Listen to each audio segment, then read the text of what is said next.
Hello दोस्तों, आज हम लोग पढ़ने वाले हैं भूगोल विषय के बारे में। और जैसा कि आपको पता होगा कि कल हमने डिस्कस किया था इस भूगोल के सारे सिलेबस को कि हमें क्या क्या पढ़ना है और क्या क्या नहीं पढ़ना है। ठीक है, और उसी की जो अगली क्लास है वो आज होने वाली है। और आज हम लोग पढ़ेंगे भूगोल का जो भी हमने टॉपिक डिस्कस किया था उसके पहले टॉपिक के बारे में, भूगोल का सामान्य परिचय। ठीक है, कौन सा टॉपिक पढ़ेंगे? भूगोल का सामान्य परिचय। भूगोल का सामान्य परिचय। भूगोल का सामान्य परिचय। पहले हम लोग जानते हैं कि भूगोल का सामान्य परिचय हम लोग पढ़ेंगे। इसके बाद हम लोग भूगोल का सामान्य परिचय पढ़ते हुए आगे बढ़ेंगे और भूगोल के नेक्स्ट टॉपिक जो कि ब्रह्मांड है उसे पढ़ेंगे। और थोड़ा सा आपको ये भी पता होना चाहिए कि हम लोग भूगोल पढ़ेंगे, भूगोल है क्या, इसमें हम लोग कौन कौन सी चीजों को पढ़ेंगे। ठीक है, तो उसी की जो क्लास है वो आज होने वाली है। और सभी लोग टॉपिक वाइज एंड स्टार्टिंग की सारी क्लास देखिएगा। इसके पहले मैंने भूगोल के सारी सिलेबस डिस्कस किया। ठीक है, तो आज हम लोग पढ़ेंगे भूगोल के बारे में। तो चलिए स्टार्ट करते हैं।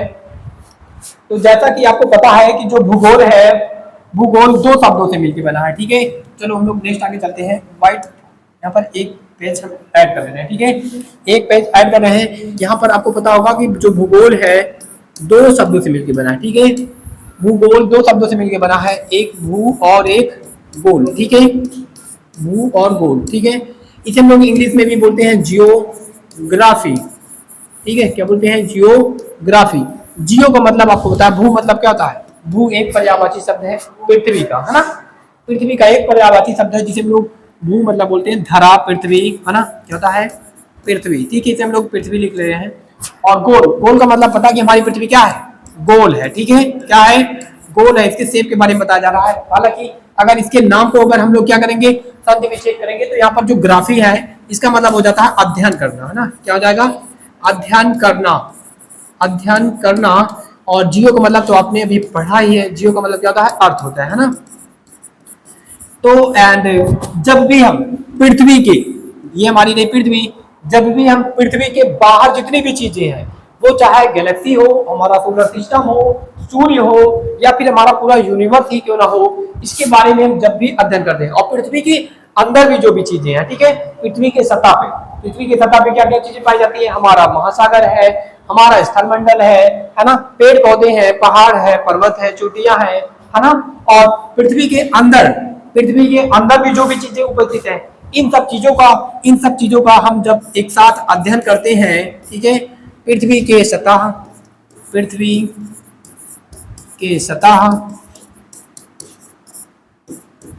तथा ऊपर, पृथ्वी के सतह तथा ऊपर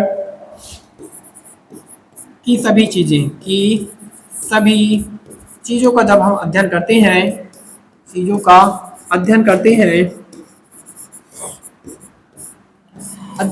हैं तो वो किस सब्जेक्ट के अंतर्गत करते हैं? भूगोल सब्जेक्ट के अंतर्गत करते हैं। ठीक है, इसे ही भूगोल कहा जाता है ना। तो आपने क्या सीखा कि जो भूगोल है दो शब्दों से मिलकर बना है। भू का मतलब होता है हमारी पृथ्वी, और गोल जिसे हम लोग ग्राफी भी बोलते हैं, इसका मतलब होता है कि हम ये जो पृथ्वी है इसका जब अध्ययन करेंगे, इसके जो भी चीजें ऊपर स्थित है, जो भी चीजें इसकी सतह पे स्थित है, और जो भी चीजें इसके अंदर स्थित है, ठीक है, इन्हीं के अध्ययन को हम लोग भूगोल कहते हैं। ठीक है, एंड आपको पता है कि इसके ऊपर क्या है? पृथ्वी के चारों तरफ क्या है? पृथ्वी के चारों तरफ ब्रह्मांड है। ठीक है, इसके बाद क्या है? ब्रह्मांड से भी पहले हमारा आता है सोलर सिस्टम, जिसे हम लोग सौर मंडल कहते हैं, जिसमें हमारा सौर परिवार है, हमारी पृथ्वी है, और भी ग्रह हमारे हैं पृथ्वी के सिमिलर। ठीक है, हमारा सूर्य, तारा जो है, इन सब चीजों का अध्ययन हम लोग भूगोल सब्जेक्ट के अंतर्गत ही करते हैं। और सबसे पहले इस भूगोल सब्जेक्ट के बारे में कौन बताया था? इराटोस्थेनीज। ठीक है, इराटोस्थेनीज, जिन्हें इराटोस्थेनीज, ठीक है, जिन्हें भूगोल का जनक भी बोला जाता है। ठीक है, इन्होंने जियोग्राफिया, इनकी एक पुस्तक है जियोग्राफिया, इसमें इन सब चीजों का वर्णन इन्होंने किया है, अच्छे से किया है। ठीक है, तो इराटोस्थेनीज को हम लोग भूगोल का क्या बोलते हैं? जनक बोलते हैं। लेकिन एग्जामिनर भी क्या होता है? एग्जामिनर जो है वो भी दिमागी है। भूगोल का जनक तो सभी याद कर लेते हैं। ठीक है, भूगोल का जनक तो सभी याद कर लेते हैं, लेकिन ये एग्जाम में क्या पूछ लेता है? ये पूछ लेगा बताओ व्हाट एंड आधुनिक जनक बताओ, ठीक है। भूगोल का आधुनिक जनक बता दो। आधुनिक का मतलब होता है जो मॉडर्न टाइम है, ठीक है, मॉडर्न टाइप के जो ज्योग्राफी है, आधुनिक जनक ये कौन है। और एनएसीएन पूछ लेगा कि प्राचीन जनक कौन है, ठीक है, प्राचीन जनक कौन है ना। तो जो आधुनिक जनक है वो कोई दूसरा है और जो प्राचीन है वो भी कोई दूसरा है, ठीक है। तो आधुनिक जनक के बारे में हम लोग पहले पढ़ते हैं। तो आधुनिक जो जनक है वो एंड जर्मनी के एक भूवैज्ञानिक है, उनका नाम है अलेक्जेंडर अलेक्जेंडर वान हम्बोल्ट, ठीक है। अलेक्जेंडर वान हम्बोल्ट जर्मनी के एक भूवैज्ञानिक है। एंड ये क्या है, आधुनिक ज्योग्राफी या आधुनिक भूगोल के जनक है। और प्राचीन जनक या जनक अगर केवल पूछा जाए, प्राचीन जनक या फिर केवल जनक अगर पूछा जाए कि भूगोल का जनक कौन है, तो उनका नाम आप बताओगे इराटोस्थेनीज, ठीक है। क्या बताओगे, इराटोस्थेनीज बताओगे, ठीक है। तो इतनी चीजें आप लोगों को पता चल गया। तो पहला क्वेश्चन आपसे ये पूछा जाएगा कि भूगोल का जनक बताओ, तो आप क्या बताओगे, इराटोस्थेनीज बताओगे। अगर आपसे पूछा जाए कि आधुनिक जनक बताओ, ठीक है, भूगोल का आधुनिक जनक किसे कहा जाता है, तो अलेक्जेंडर वान हम्बोल्ट, जो कि एक जर्मन भूवैज्ञानिक है, ठीक है। इतना चीजें आप लोग समझ गए होंगे। अब हम लोग चलते हैं नेक्स्ट स्लाइड की ओर और उसके बाद थोड़ा बहुत डिफिनीशन देखते हैं। ये रही आपकी अर्थ, ठीक है, ये आपकी क्या रही, अर्थ रही, आपको पता है। एंड अर्थ के बारे में ही हम लोग अध्ययन जब करेंगे, इसके बाहर जो चीजें हैं, इसी सतह पे जो चीजें हैं और इसके अंदर जो चीजें हैं, ठीक है। ये हमारी क्या है, ये हमारी है पृथ्वी, ठीक है। तो ये सब भूगोल सब्जेक्ट के अंतर्गत ही हम लोग करेंगे, ठीक है। चलो हम लोग चलते हैं आगे नेक्स्ट स्लाइड की ओर और उसके बाद देखते हैं यहाँ पर कुछ डिफिनीशन हमने लिखा है, जो कि अभी हमने बताया कि ये दो शब्दों से मिलकर बना है, भू प्लस गोल शब्द से मिलकर बना है, ठीक है। जिसका तात्पर्य क्या था, पृथ्वी और गोला। पृथ्वी एक गोली आकार की तो है ना। और इसके अंतर्गत हम लोग पृथ्वी के ऊपर जो भी चीजें उपस्थित है, जैसे पहाड़ है, महाद्वीप है, देश है, नगर है, नदी है, समुद्र, झील, जल संधियां, वन आदि, है ना, इसमें सारी चीजें आ जाएंगी पृथ्वी के ऊपर जो भी चीजें हैं, ठीक है। उनका अध्ययन ही हम लोग क्या कहते हैं, उसके अध्ययन को ही हम लोग एंड भूगोल कहते हैं, है ना। क्या कहते हैं, भूगोल कहते हैं, ठीक है। तो ये चीजें आपको पता हो जानी चाहिए। अगर आपसे कोई क्वेश्चन करे कि बताओ भूगोल के अंतर्गत हम लोग क्या चीज अध्ययन करते हैं, है ना, तो हम लोग भूगोल के अंतर्गत पृथ्वी के ऊपर, पृथ्वी के सतह पर, पृथ्वी के अंदर जो भी चीजें, सभी चीजों को हम लोग अध्ययन करते हैं, है ना। सारे सब्जेक्ट आप पढ़ते हो, चाहे वो जीव विज्ञान पढ़ते हो, भौतिक विज्ञान पढ़ते हो, है ना, सभी चीजों को आपको पता होना चाहिए। आप पढ़ते तो हो, लेकिन इसके अंतर्गत अध्ययन किसका किया जाता है, ये सभी को नहीं पता होता। वो पढ़ लेता है कि जीव विज्ञान के अंतर्गत कोशिका होती है, ऊतक होते हैं, है ना, लेकिन इसके अंतर्गत पढ़ाई विशेषता किस चीजों को किया जाता है, ये आप लोगों को पता होना चाहिए। चलो अब हम लोग चलते हैं आगे, ठीक है। अभी हमने क्या बताया, अभी हमने बताया कि जो भूगोल के जनक माने जाते हैं इराटोस्थेनीज को माने जाते हैं, ठीक है। और ये किस देश से बिलोंग करते हैं, यूनान से, ठीक है। यूनान जिसे हम लोग ग्रीक भी बोलते हैं ना, क्या बोलते हैं, ग्रीक भी बोलते हैं। ये वही के क्या थे, एक भूवैज्ञानिक बोल सकते हो, या फिर आप बोल सकते हो क्या बोल सकते हो, एक जो भूवैज्ञानिक ही बोल सकते हो, या फिर एक बोल सकते हो एंड साइकोलॉजिस्ट थे, है ना, ये भी बोल सकते हो। और ये जो वैज्ञानिक हुआ करते हैं, ये सारी चीजों का अध्ययन करते थे। अभी आप अलेक्जेंडर वॉन हम्बोल्ट के बारे में पढ़ोगे, उनको जीव विज्ञान का भी अच्छा ज्ञान था, ठीक है। तो एंड इनकी एक बुक है जिसे बोला जाता है जियोग्राफिया शब्द सबसे पहले यही यूज करते हैं, है ना। और ये लगभग 276 ईसा पूर्व के करीब के एक वैज्ञानिक थे, ठीक है। और इन्होंने क्या किया था, सबसे पहले हमारी ज्योग्राफी के बारे में बताया था, ठीक है। इसके बाद हेरोडोटस आते हैं, क्लॉडियस आते हैं। इन सब को नहीं पढ़ना है आपको, इन सब लोगों के बारे में नहीं पढ़ना है, इतना डीपली नहीं पूछता है कभी भी, ठीक है। और इन्होंने भी कुछ बताया है, इन्होंने हमारी पृथ्वी को और भी प्लैनेट विज्ञान से क्या किया, कनेक्ट किया है, ठीक है, हेरोडोटस और क्लॉडियस ने, ठीक है। अब आते हैं हम लोग जो अलेक्जेंडर इसी तरीके से एक वैज्ञानिक हुआ करते हैं बाल्डो टाबलर। इन्होंने भी क्या बताया कि भूगोल को विश्व अनुशासन और मानव भौतिक विज्ञान के बीच में एक पुल कहा गया है, ठीक है।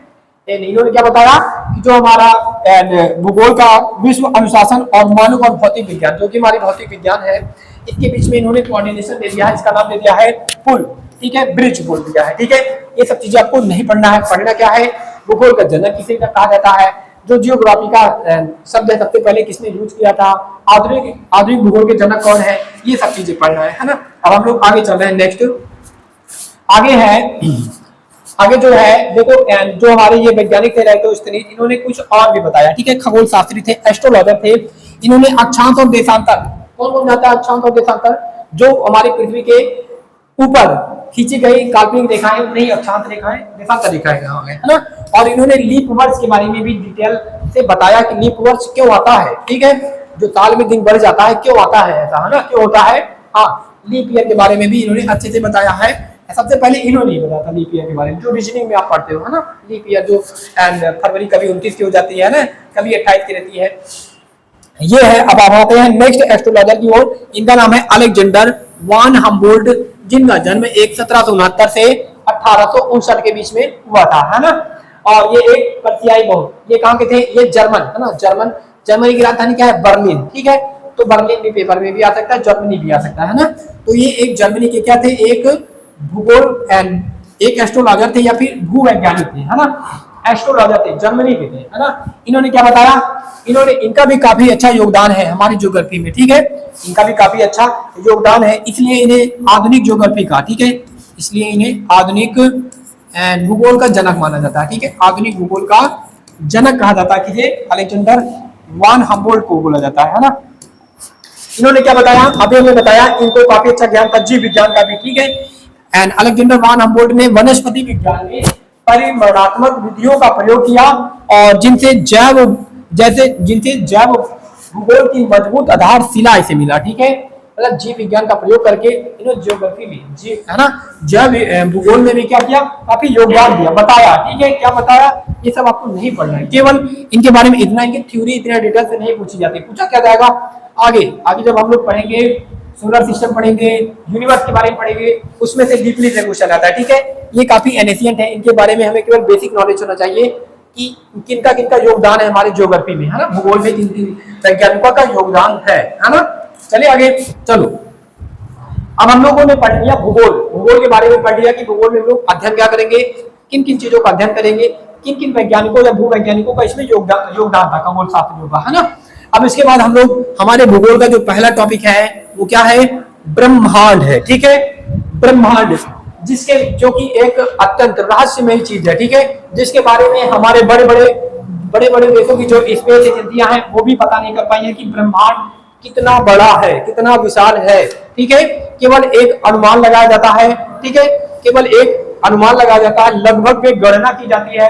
हमारे हबल टेलीस्कोप जैसी बड़ी बड़ी जो दूरदर्शियां हैं वो केवल क्या करती हैं, वो केवल अध्ययन करती हैं, ठीक है। लेकिन अभी इसके बारे में कुछ भी चीजें, ये एक रहस्यमयी चीज है, ठीक है, ब्रह्मांड क्या है, एक रहस्यमयी चीज है, इसके बारे में किसी को कुछ भी मतलब ज्यादा कुछ नहीं पता है, ठीक है, किसी को पूर्ण ज्ञान नहीं है, ठीक है, पूर्ण ज्ञान नहीं है, ठीक है। तो ब्रह्मांड क्या है, एक रहस्यमय चीज है, ठीक है, ब्रह्मांड क्या है, एक रहस्यमय चीज है जिसके बारे में हम लोग नहीं जानते हैं, ठीक है। हम अपने केवल सोलर सिस्टम के बारे में जानते हैं, ठीक है, किसी बारे में जानते हैं, अपने सोलर सिस्टम के बारे में जानते हैं, और थोड़ा बहुत अपने से दूर स्थित गैलेक्सी के बारे में, आकाश जो गंगाएं हैं इनके बारे में केवल फोटो ले लेते हैं या फिर दूर से केवल अनुमान लगा लेते हैं कि इसमें इतना ग्रह होगा, इतना इसमें स्टार होगा और कहीं पे जीवन होगा या नहीं होगा, ठीक है। ये केवल हम अनुमान लगाते हैं कुछ बेसिस पे गणना करके, ठीक है, उसका जो लाइट आता है उसकी बेसिस पे हम गणना करते हैं और उसके बाद हम लोग क्या करते हैं, अनुमान लगाते हैं, है ना। लेकिन अभी तक जितने भी हमारे एस्ट्रोलॉजर थे उन्होंने कुछ न कुछ अपने मत दिए कि हमारा जो यूनिवर्स है इसका निर्माण किसी न किसी तरीके से हुआ होगा, है ना, किसी न किसी तरीके से हुआ होगा। यहाँ पर हमने कुछ डिफिनेशन लिखा है कि हमारा जो ब्रह्मांड है एक अनंत विशालकाय, एक अनंत का मतलब होता है इसका साइज फिक्स नहीं है ना। हमारी पृथ्वी का साइज फिक्स है, 63 से 74 किलोमीटर इसका डायमीटर है, ठीक है। एंड हमारे सन का साइज फिक्स है, इसी तरीके से सबका साइज फिक्स है। लेकिन हम अपने ब्रह्मांड का आकार हो गया एंड उसके बाद इतना बड़ा है, इसमें क्या क्या चीजें हैं ये कुछ भी नहीं पता कर पाए हैं, ठीक है, ये कुछ भी पता नहीं कर पाए हैं। तो इसलिए ये क्या हो जाता है, अनंत और एक रहस्यमय चीज हो जाता है, जिसमें इसी ब्रह्मांड में बड़े से बड़े ब्लैक होल हैं, ठीक है, बड़ी सी बड़ी गैलेक्सियां हैं, है ना, बड़े से बड़े तारे हैं, ग्रह हैं, उल्का पिंड है, सारी चीजें किसी में है, ब्रह्मांड में है, ठीक है। और ये जो ब्रह्मांड है बढ़ता ही जा रहा है, ठीक है, इसका जो आकार है धीरे धीरे बढ़ता ही जा रहा है, ठीक है, और ये अभी रुका नहीं है, ठीक है, हमारे जो वैज्ञानिक है वर्तमान समय के, वो बोलते हैं कि हमारा जो ब्रह्मांड है इसका लगातार क्या हो रहा है, इसका लगातार विस्तार हो रहा है ना, इसका लगातार क्या हो रहा है, विस्तार हो रहा है। इसका मतलब ये बढ़ता चला जा रहा है ना। क्यों बढ़ता चला जा रहा है एंड कैसे क्या इसमें हुआ कि इसमें ये बढ़ता ही चला जा रहा है, ठीक है। एंड सारी चीजें क्या है, सारी चीजें तो स्थिर होती है, स्थिर स्थायित्व में होती है, और सभी चीजें जो स्थिर नहीं है वो स्थिर होना चाहती है ना। लेकिन हमारे ब्रह्मांड में ऐसी कौन सी घटना हो गई जिसके कारण इसका विस्तार होता चला जा रहा है। तो कुछ जो एस्ट्रोलॉजर थे है ना, उन्होंने अपने अपने मत दिए है ना। आप किसकी मानोगे, जिसको थोड़ा बहुत नॉलेज होगा है ना, उन्हीं की तो मानोगे, उन्हीं की। सभी लोग जैसे अभी समय के जो नासा वगैरह, नासा के वैज्ञानिक हैं, अगर वो बताएंगे कि हमारी पृथ्वी के नजदीक कोई जा रहा है उनका पिंड, तो उन्हीं की तो सुनोगे। कि यहाँ पर कोई अगर आम आदमी से पूछोगे कि अगला बता दे कि पृथ्वी पे कोई आके टकराने वाला उनका पिंड, तो मानोगे नहीं, मानोगे ना। तो इसी तरीके से हम लोग किनके मतों को मानते हैं, जो बड़े बड़े हमारे एस्ट्रोलॉजर हैं, ठीक है, जो बड़े बड़े एस्ट्रोलॉजर हैं एंड इनकी बातें हम लोग मानते हैं, ठीक है। क्योंकि ये पहले भी अपने ऐसे कोई सिद्धांत दिए होते हैं जो सही होता है ना। तो पहले हम लोग क्या करते थे, पहले हम लोग एस्ट्रोलॉजर की बात मानते थे, लेकिन अब हम लोग क्या करते हैं, प्रैक्टिकली उसके बारे में पहले अध्ययन करते हैं, ठीक है। और उसके बाद अध्ययन करने के बाद तब हम बताते हैं कि ये सही है या नहीं सही है ना। पहले क्या करते थे, पहले केवल अनुमान लगाया जाता था। जो गैलीलियो थे है ना, इन्होंने तो पहले दूरदर्शी वगैरह का निर्माण कर दिया था, उससे कुछ ग्रहों की खोज किया था। लेकिन कुछ वैज्ञानिक क्या करते थे, अनुमान लगाते थे ना। लेकिन अब के टाइम में अनुमान लगाया हुआ थ्योरी किताबों में नहीं छापी जाती है ना, जो ऑथेंटिक होती है उसे ही छापी जाती है। तो चलो हम लोग देखते हैं ब्रह्मांड एक असीमित है, ठीक है। क्या है, असीमित है, इसकी कोई सीमा नहीं है। इसमें आपके ग्रह है, जो हमारी पृथ्वी है किसमें है, ब्रह्मांड में ही है, ठीक है। ब्रह्मांड के अंदर ही है। उपग्रह है, तारे हैं, मंदाकिनियां है, ठीक है। ये जो ग्रह है, उपग्रह है, ये समझ लो कि हमारी पृथ्वी पर एक चींटी के समतुल्य भी नहीं है। जो एक आपके बालू होते हैं ना, उसका एक जो छोटा कण होता है, हमारे ब्रह्मांड में जो पृथ्वी है उसके एक कण के भी बराबर नहीं है, ठीक है। इतनी छोटी है ना। इसका मतलब ब्रह्मांड बहुत बड़ा है, ठीक है।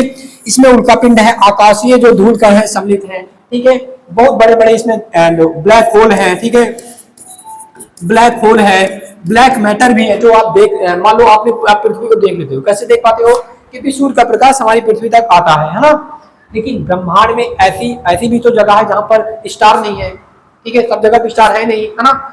ऐसी भी तो जगह है जहां पर तारे जो है नहीं। अगर तारे नहीं होंगे तो क्या प्रकाश वहां पर जाएगा, नहीं जाएगा, है ना। तो जो भी वहां पर धूल कण या कोई जो भी मैटर होगा, क्या वो आपको दिखाई पड़ेगा, नहीं दिखाई पड़ेगा। ना ही आप जो हबल टेलीस्कोप जो भेजे हो उससे दिखाई पड़ेगा, किसी भी चीज से नहीं दिखाई पड़ेगा। तो ब्रह्मांड में लगभग 80% से ज्यादा तो ब्लैक मैटर उपस्थित है, ठीक है। ब्लैक मैटर जिसके बारे में कोई नहीं जानता, ठीक है। और जो भी चीजें हैं 10-20% वो उसमें आप लोग देखते हो, एंड उसमें आप लोग देखते हो आकाश गंगाएं, एंड उसके बाद प्लैनेट देखते हो, स्टार देखते हो, है ना। वो सब 20% में आ जाती है। बाकी आधी से ज्यादा चीजें जो है वो ब्लैक मैटर है ना। क्या है, ब्लैक मैटर है। किसी दिन हम ब्लैक मैटर के बारे में और अच्छे से डिस्कस करेंगे, ठीक है। इन पदार्थों और ऊर्जा के छोटे छोटे सूक्ष्मांशों के अलावा संपूर्ण ब्रह्मांड खाली है। क्या है, ब्रह्मांड संपूर्ण खाली है, मतलब ब्रह्मांड बहुत जगह है, ठीक है। ब्रह्मांड का ना तो कोई केंद्र है और ना ही कोई प्रारंभिक बिंदु है ना। क्या बताया जा रहा है, ब्रह्मांड का कोई केंद्र नहीं है। क्यों केंद्र नहीं है, क्योंकि जस्ट अभी हमने बताया कि ब्रह्मांड लगातार बढ़ता जा रहा है, ठीक है। मान लो अभी इतना बड़ा था ब्रह्मांड, अभी यहाँ केंद्र था और बड़ा हो गया, तो केंद्र बदल नहीं जाएगा, बदल जाएगा ना। इस तरीके से ब्रह्मांड क्या है, इसका कोई केंद्र नहीं है, ठीक है। एंड कुछ लोग बोलते हैं कि पृथ्वी ब्रह्मांड के केंद्र में है ना। पृथ्वी ब्रह्मांड के केंद्र में है। पृथ्वी तो एक छोटा सा कण है, ठीक है। ब्रह्मांड क्या, पृथ्वी तो एक छोटा सा कण है ऐसे तो, और एक छोटी सी गैलेक्सी में है, ठीक है। एक छोटी सी गैलेक्सी में जिसका नाम मिल्की वे है। ऐसे तो हजारों गैलेक्सियां हैं, ठीक है। ऐसे तो हजारों गैलेक्सियां हैं। आप तो केवल अपने सोलर सिस्टम का ही अध्ययन कर पा रहे हो, पूरी गैलेक्सी का भी अध्ययन नहीं कर पा रहे हो, क्योंकि इसकी जो डिस्टेंस होती है प्रकाश वर्ष में होती है, और हमारे पास ऐसे संसाधन नहीं है कि हम लोग प्रकाश वर्ष दूरी स्थित वस्तु का अध्ययन कर पाए, ठीक है। केवल हम लोग अपने सोलर सिस्टम का कर लेते हैं, जो कि करोड़ या अरब इतनी दूरी होती है। बस इसमें हम लोग क्या करते हैं, बड़े बड़े टेलीस्कोप भेज के एंड इंफ्रारेड या फिर रेडियो वेव भेजकर अध्ययन कर लेते हैं, ठीक है। बाकी ऐसे संसाधन नहीं है जिससे हम लोग एग्जैक्टली कैलकुलेट कर पाए कि हमारे जो गैलेक्सी है इसमें और भी प्लेनेट है, और भी तारे हैं जहां पर जीवन है, ठीक है। और आगे क्या लिखा है, आगे लिखा है ब्रह्मांड एक अत्यंत विस्तृत संकल्पना है। ऐसी समस्त वस्तुएं जिन्हें प्रत्यक्ष व अप्रत्यक्ष, जो ब्लैक मैटर के बारे में बताया था हमने, वो यही है, अप्रत्यक्ष रूप से स्पर्श या किया जा सके उन्हें ब्रह्मांड में समाहित किया गया है। और ब्रह्मांड वास्तव में काला गहरा अनंत अंतरिक्ष है ना। कैसा है ब्रह्मांड? ब्लैक है, ठीक है। जहां पर स्टार होंगे वहां पर तुमको ब्रह्मांड काफी अच्छा दिखेगा, ठीक है। बाकी जहां पर तारे नहीं है वहां पर आपको ब्रह्मांड कैसा दिखेगा? ब्लैक दिखेगा, ठीक है। आप यदि जाते हो ऊपर जाते हो, पृथ्वी के ऊपर जाते हो, तो आप आसमान को देखोगे तो आपको ऐसा दिखेगा, आपको काला दिखेगा, वहां नीला नहीं दिखेगा। ये हमारे वायुमंडल के कारण नीला दिखता है, ठीक है। प्रकाश के प्रकीर्णन के कारण नीला दिखता है। जैसे ही आप पृथ्वी के ऊपर जाते हो तो आपका ब्रह्मांड सारा काला दिखेगा, जो आकाश दिखेंगे वो सारा काला दिखेगा, ठीक है।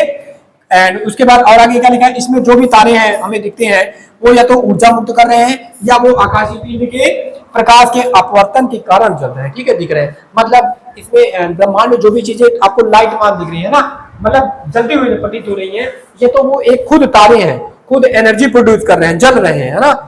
एंड या तो फिर वो किसी दूसरे तारे की रोशनी से टकरा के दिख रहे हैं आपको। जैसे अभी हम चंद्रमा को देखते हैं तो चंद्रमा हमें अंतरिक्ष में दिखता है ना, तो वो हमें दिखता है उजाला, जब मतलब जब वहां सूर्य की किरणें जाती हैं उस पर पड़ती है तभी हमें दिखता है ना। जिस साइड नहीं पड़ती है क्या उसे देख पाते हो? नहीं देख पाते ना। हाँ, तो ब्रह्मांड में दो ही चीजें हैं, या तो उस पिंड के पास खुद एनर्जी है या तो वो पिंड दूसरे के पिंड के एनर्जी से दिख रहा है ना, ये चीजें हैं, ठीक है। जैसे इसमें एग्जांपल ले सकते हो आप लोग, सूर्य और पृथ्वी। सूर्य के पास खुद की एनर्जी है, पृथ्वी के पास नहीं है ना। तो सूर्य क्या कर रहा है? सूर्य प्रकाश उत्पन्न कर रहा है और पृथ्वी ये रहा आपका ब्रह्मांड। इसमें ब्रह्मांड हमारा देखो, जहां कहीं पर भी आपको दिख रहा है गैलेक्सी दिख रही है, तारे दिख रहे हैं, वहां पर आपको उजाला दिख रहा होगा। बाकी सारा जो ब्रह्मांड है वो कैसा है? ब्लैक है, ठीक है। कैसा है? ब्लैक है ना। और ये सारी चीजें क्या दिख रही हैं? क्या ये तारे दिख रहे हैं? तारे दिख रहे हैं, ये गैलेक्सी दिख रही है, आकाश गंगाएं दिख रही है, ठीक है। ये ब्रह्मांड इतना बड़ा है, इसको पूरे साइज में दिखाया गया है कि ब्रह्मांड इतना बड़ा है कि यहाँ पर तारे तो एक छोटी चीज होगी और प्लेनेट जो होगा वो प्लेनेट वो होगा कितना छोटा होगा? प्लेनेट आपको दिखेगा ही इसमें ना। जो यहाँ पृथ्वी के पास जिसके पास थोड़ा पैसा हो जाता है वो सोचता है दुनिया में मैं सबसे बड़ा आदमी हूँ, है ना। वो ये नहीं सोचता कि दुनिया में तुम कुछ भी नहीं हो, है ना। दुनिया में तुम कुछ भी नहीं हो। अगर एक प्राकृतिक आपदा आ जाए, एक हमारे यूनिवर्स में हलचल कोई हो जाए जिसके कारण आपस में गैलेक्सी केवल टकरा जाए तो आपका पता भी नहीं लगेगा कि आप कहाँ गए, ठीक है, यूनिवर्स में, ठीक है। तो कभी भी घमंड नहीं करना चाहिए, ना पैसे पर ना अपने आप पे कि मैं बहुत टैलेंटेड हूँ, मेरे पास बहुत पैसा है, बहुत पावर है, ठीक है। एंड अभी तक हमारे जीवन किस लिए बचा है? क्योंकि अभी हमारे यूनिवर्स में कोई ऐसी घटना नहीं घटी है जिसके कारण हमारे प्लेनेट को कोई नुकसान हो, ठीक है। जिसके कारण हमारे प्लेनेट में कोई नुकसान हो ना ही हमारा अभी सूर्य में कोई ऐसी घटना हुई है जिसके कारण सूर्य भाग जाए। सूर्य भाग जाएगा पृथ्वी कहाँ जाएगी? हाँ नहीं बताओ, जब सूर्य भाग जाएगा तो आपको रोशनी नहीं मिलेगी, तो पृथ्वी अपने में जाएगी, सूर्य अपने में जाएगा, प्लूटो अपने में जाएगा और मरकरी अपने में जाएगा, सब आके आपस में भिड़ भी सकते हैं, है ना। और जो बड़े प्लेनेट है, जो बृहस्पति वगैरह है, पृथ्वी तो ऐसे ही संभालेंगे 5-6 पृथ्वी को, है ना। वो सब ठीक है, वो सब गैसी ग्रह है ना। तो इसलिए बता रहे हैं कि ब्रह्मांड बहुत बड़ा है, पृथ्वी हमारी एक छोटे कण के बराबर भी नहीं है, ठीक है, जिसको आप देख पाओ, है ना। तो कभी भी घमंड नहीं करना चाहिए कि हम बहुत पावरफुल है, ठीक है। एंड और दूसरी पिक्चर दिखाते हैं आपको, ये सारी दिख रही है गैलेक्सी, क्या दिख रही है? आकाश गंगा दिख रही है ना। और एक आकाश गंगा इतनी बड़ी होती है, एक आकाश गंगा ही बता रहे हैं इतनी बड़ी होती है ना कि आपके पास ऐसी कोई टेक्नोलॉजी, मतलब अभी यहाँ से आप इंफ्रारेड कोई भी वेव भेजते हो ना, यहाँ तक पहुंचने में आपको प्रकाश वर्ष लग जाएंगे, 20-30 साल लग जाएंगे, ठीक है। 20-30 साल तो मैं बहुत कम बता रहा हूँ, बिलियन में लग जाएंगे, ठीक है, बिलियन वर्ष लग जाएंगे, है ना। एक तारे से दूसरे तारे की जो मिनिमम दूरी होती है 3.26 प्रकाश वर्ष है, ठीक है। जो कि कौन सी है? प्रैक्सिमा सेंचुरी उसका नाम है ना, प्रैक्सिमा सेंचुरी उसका नाम है। वो तारा है हमारे सबसे नजदीक तारा है हमारे सूर्य की, है ना। वहां तक जाने में, वहां तक लाइट जाने में 20 साल लग जाएगा, तो जो और एक गैलेक्सी से यहाँ तक तो लगभग 2-3 हजार प्रकाश वर्ष दूर होगा, एक किनारा से दूसरा किनारा, है ना। इतना जाने में तो पता नहीं कितना बिलियन वर्ष लग जाएगा, ठीक है। तो इसीलिए बता रहे हैं कि एक गैलेक्सी इतनी बड़ी होती है, आकाश गंगा इतनी बड़ी होती है कि इसी का अध्ययन आप नहीं कर सकते, पूरा यूनिवर्स तो बहुत बड़ा है, ठीक है। और इसीलिए बोला जाता है कि हमारे यूनिवर्स में क्या है? असंख्य गैलेक्सियां हैं, ठीक है, अरबों गैलेक्सियां हैं और सभी गैलेक्सी में बहुत सारे तारे हैं, बहुत सारे, और सभी तारों का अपना, जैसे हमारा सोलर सिस्टम है वैसे और भी तारों का तो सोलर सिस्टम हो सकता है, कोई फिक्स तो नहीं है कि उनका नहीं होगा, हमारे का ही है ना। तो सभी तारों का क्या है? सभी तारों का अपना सोलर सिस्टम भी हो सकता है, नहीं भी हो सकता है, ठीक है। और इसमें ऐसे भी तारे जो कि बहुत बड़े आकार में हैं, ऐसे भी तारे जो बहुत छोटे आकार में भी हैं, ऐसे तारे जो एकदम ब्लास्ट होने के तारे क्या होते हैं, ब्लास्ट कैसे होता है, उसमें कैसे इनका जन्म होता है, ये हम लोग नेक्स्ट क्लास में पढ़ेंगे। ठीक है, कितना टाइम हो रहा देखो, 25 मिनट, चलो ठीक है, हाँ चलो ठीक है। ठीक है, तो हम लोग पढ़ेंगे आगे नेक्स्ट क्लास में कि जो तारे होते हैं उनका जन्म कैसे होता है। ठीक है, और उसमें जो प्लेनेट उनका सोलर सिस्टम बनता है इसका फॉर्मेशन कैसा होता है। ठीक है, तो इन सब चीजों के बारे में हम लोग कल पढ़ेंगे, है ना। और उसके बाद आज की जो क्लास है हम लोग यहीं तक, आप लोग कल थोड़ा सा रिवीजन करके आना कि जो भूगोल होता क्या है और ब्रह्मांड ब्रह्मांड क्या है, ब्रह्मांड की कुछ अनोखी चीजें हैं, इसके बारे में हम नेक्स्ट दिन बताएंगे कि ब्रह्मांड की और क्या विशेषताएं हैं। ठीक है, तब तक के लिए धन्यवाद, बने रहिए। और अगर वीडियो अच्छा लगा हो तो चैनल को सब्सक्राइब करो और वीडियो को लाइक करो। धन्यवाद, जय हिंद, जय भारत।